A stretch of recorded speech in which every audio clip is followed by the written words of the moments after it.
So we covered problems definitions. We covered how to engage leads. Then we talked about the core force. We talked about warm outreach, posting content, cold outreach, paid ads. We talked about how to juice all of those with more, better, new.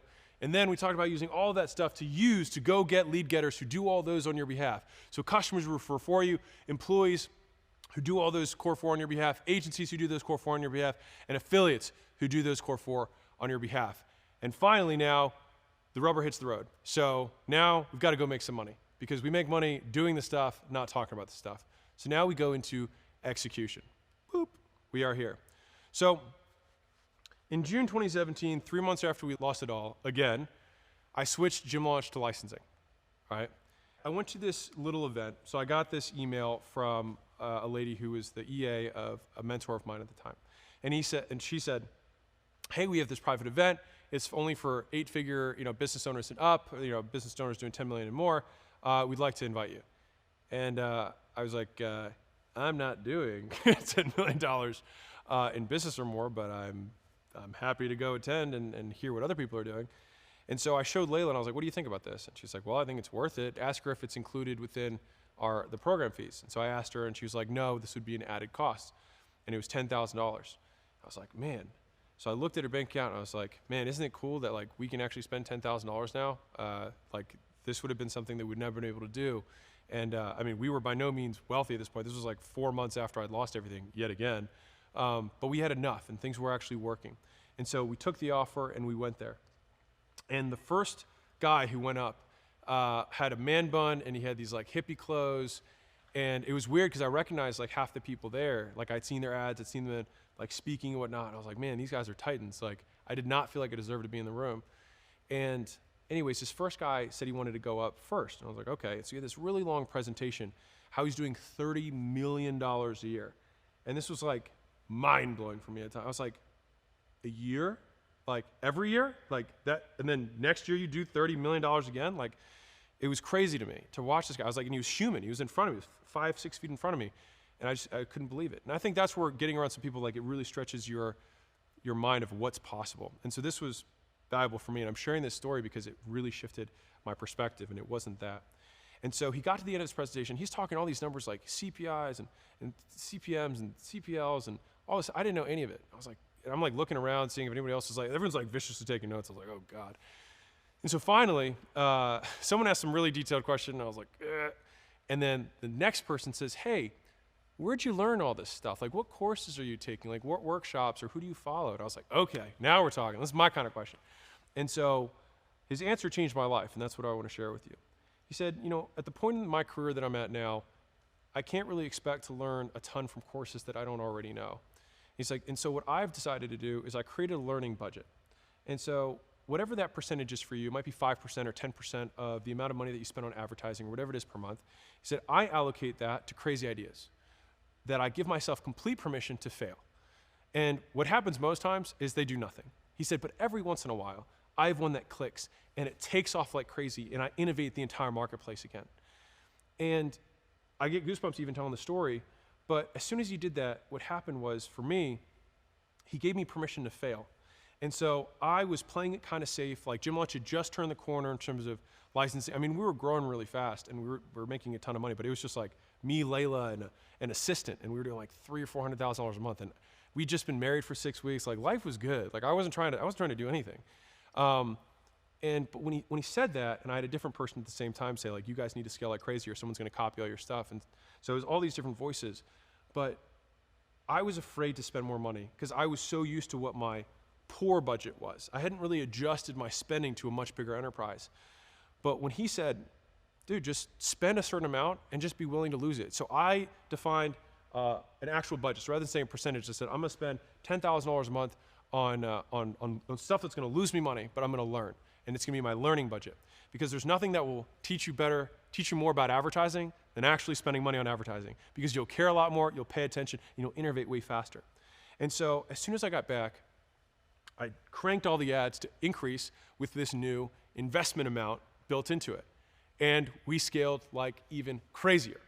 And so it was that little level of execution, that little permission to fail that actually changed my life in a really positive way. And so I tell those stories because you couldn't be there with me. So the second best thing is for me to tell it to you so that hopefully you get at least some element of that perspective. And so we went from 1 million a month to 1.2 million a month to 1.5 million a month to 1.8 million a month to 2.5 million a month to 4 million a month to 16 million a month now within acquisition.com, simply by reinvesting a percentage of what we make into crazy ideas and giving ourselves permissions to fail. And I've had permission to fail, and it really applies not just to paid ads, but to content.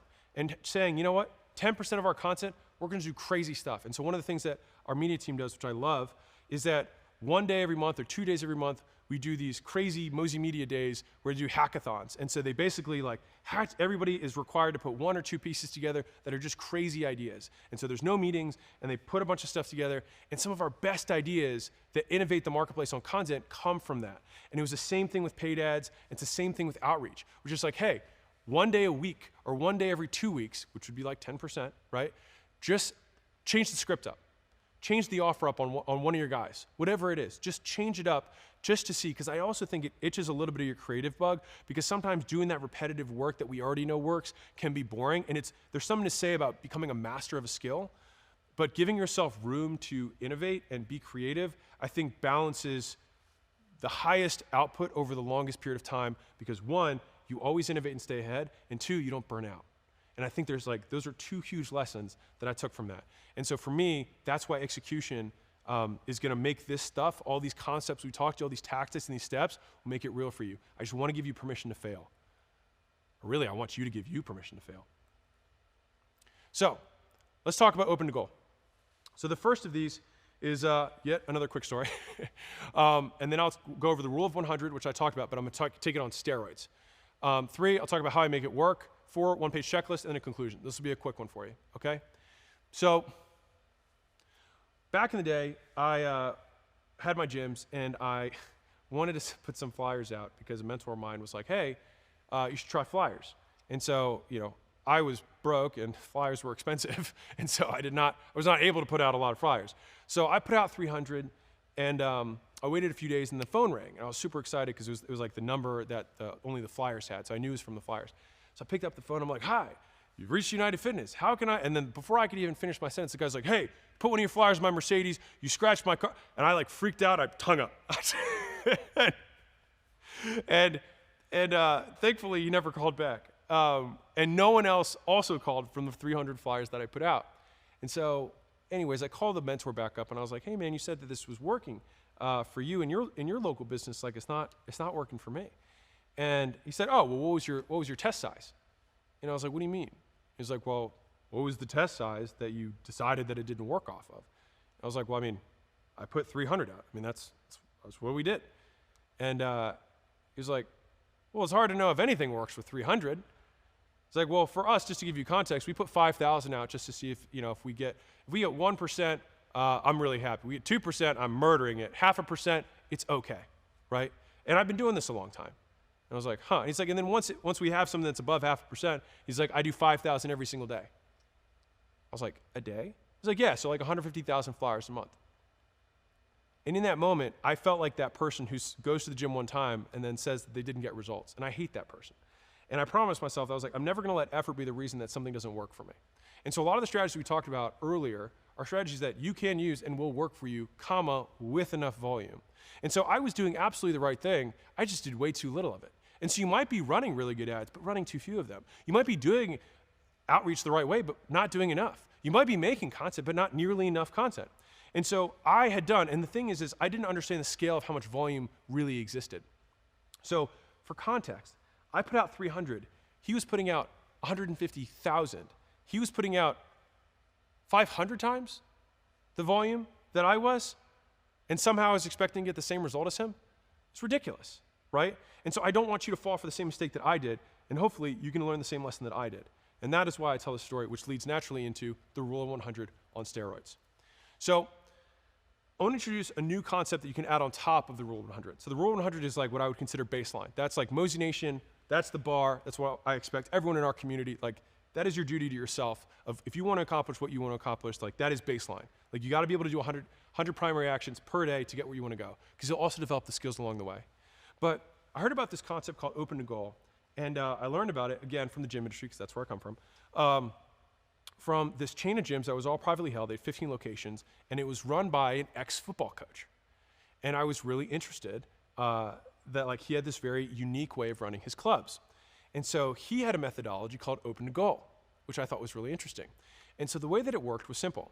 His sales managers were required to get a certain amount of sales per day, period.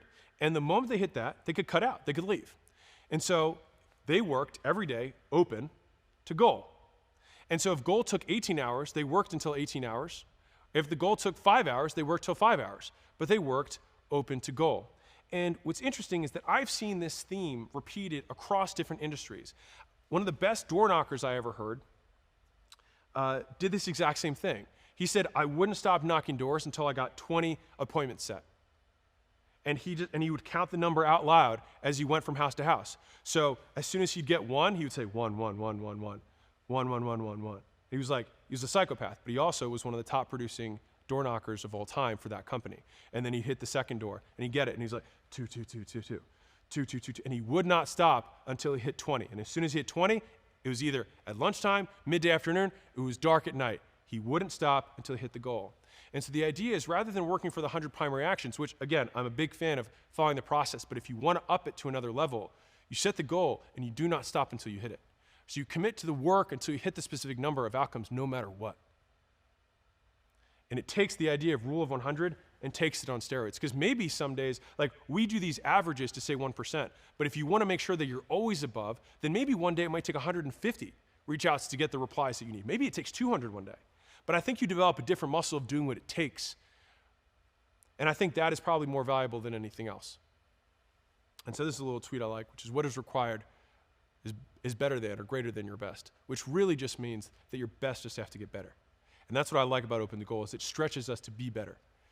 And so that is how the Rule of 100 on steroids, Open to Goal, works. And so here's how I make it work. And so these are probably some of the highest ROI activities that I do. And so number one is that, you see my to-do list, wake up, advertise, make money, brush teeth, make bed, no, right? And so one is I tend to wake up really early. And it's not because I think there's anything magical about that. I just think there's something magical about having 4 to 6 hours to yourself every day completely uninterrupted. Some guys I know do it really late at night. Some guys do it really early in the morning. But most people have some time that I know who are really successful who take that time just for themselves to do the deep work and do the heavy work before getting interrupted.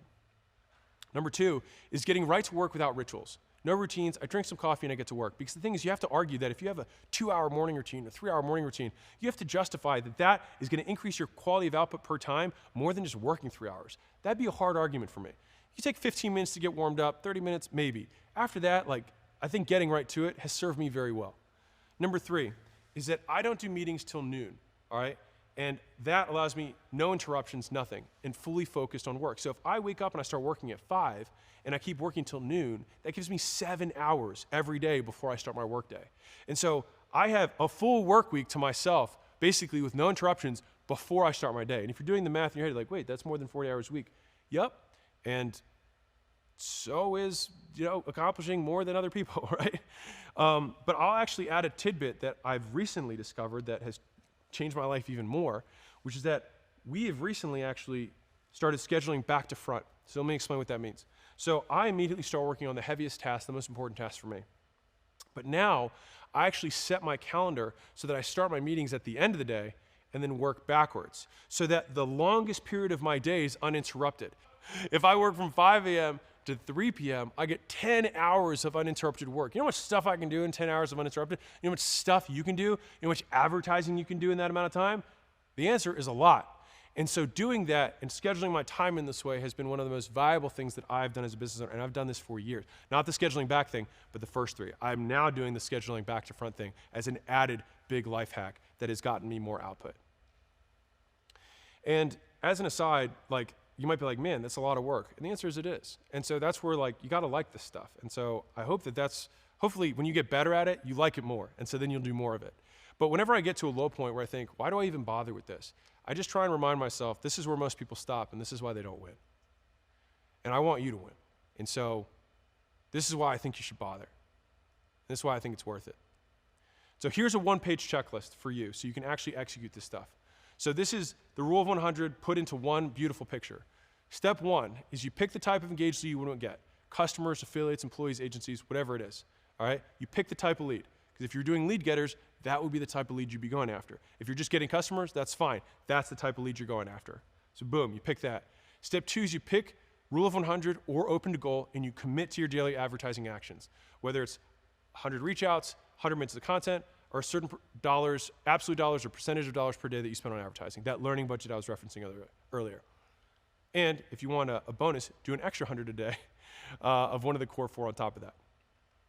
Step three is you fill out the advertising checklist for those daily actions. So who is you? What is your offer or lead magnet? Where's the platform you're going to do it on? To whom is the audience or list? When is the first 8 hours of your day or 6 hours of your day, whatever you prioritize? Why? So you can get X leads or X or Y lead getters. How is you pick the method of the core four that you're going to use. How much? 100 or until you hit your goal. And how many is the number of follow-ups or times you're going to retarget those people. And for how long? 100 days or until you hit your goal. Step four is you do this daily action until you have enough money to afford paying someone else to do it. This is how you do this. This is how you scale. This is how you get more leads. And step five is when you do, go back to step one and make sure your employees know your new lead, make employees your new target lead type, and you repeat steps 1 through 4 until you have the help you need. So you do the core four, warm reach outs, cold reach outs, making content, posting, etc., to get the employee to do the core four on your behalf. And it's just like that little leverage visual I gave you earlier. So maybe it takes you 2 days, maybe it takes you 3 days, maybe it takes you a week. Who cares? Because if that person comes in, then the rest of the time you match your output that you had before, and now you have your time back. And you can also still get getting customers, or you can keep doing that and keep adding them to stack to who helps you get more leads. And that's it. That's the execution. And my big hope here was that when the truth of what actually is required, the 4 things that you can actually do, you reach out to people you know, you reach out to people you don't know, you post content publicly, or you run paid ads. If you're not doing those core 4, if you're not doing them either to get employees, to get customers, to get affiliates, or to get agencies, you're simply not advertising enough, and the only person to blame is you. But when it's that simple and it's that in front of you, you can just look at yourself in the mirror and be like, this is my fault, but it's also my responsibility. And I think that's what gives you a lot of power. So, conclusion, work open to goal. Structure your day to make open to goal actually possible, which is how I do it. You can do it that way if you want. This is how I do it. Create and commit to that goal with the one-page advertising checklist that I just outlined. That's it. The 5 steps are very straightforward. And that is how we do open to goal for execution.